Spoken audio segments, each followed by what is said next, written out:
Začíname vidieť už výrobné technológie prvej linky. Výrobná linka číslo 1, ktorá bude vyrábať menšie tepelné čerpadlá s výkonom od 8 do 24 kW zatiaľ. Naskladňujeme materiál, aby sme mohli vyrábať tie výrobky neskôr. Teraz, keďže sa venujeme inštalácii, tak ešte hotové výrobky samozrejme nevyrábame.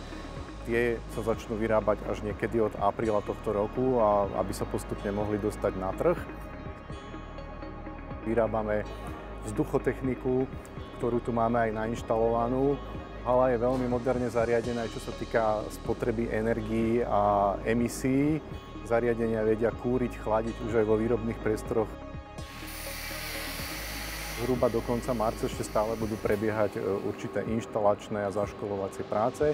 Od apríla by sme chceli spustiť sériu výrobu v tej prvej linke výrobnej. Nabrali sme čisto pre teplné čerpadlá okolo 80 zamestnancov. Tá samotná linka je jedna, pretože pribudnú potom aj ďalšie výrobné linky.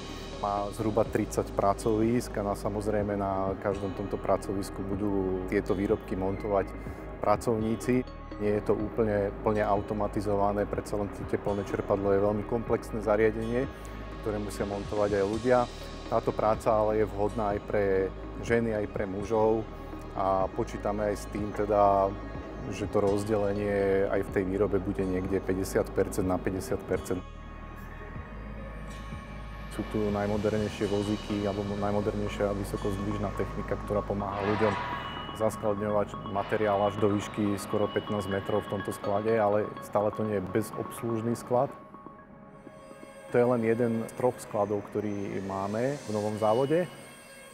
Ďalej máme sklad malých dielov, ktorý je plne automatizovaný,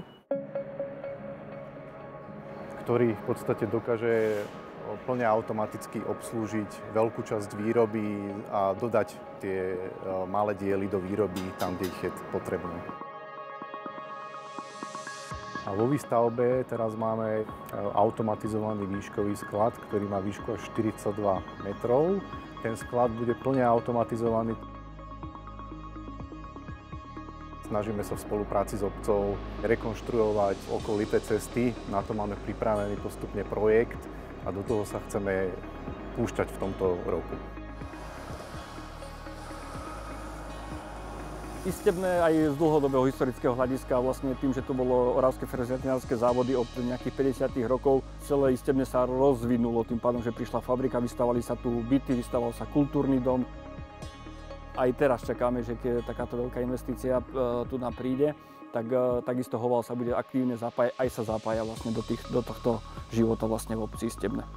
Vznikne taká dosť veľká rozsiahla rekonštrukcia križovatky na hlavnú cestu, ktorú vlastne finančne bude celú zabezpečovať Hoval. My tam aktuálne riešime ešte problém s vyvlastnením pozemkov.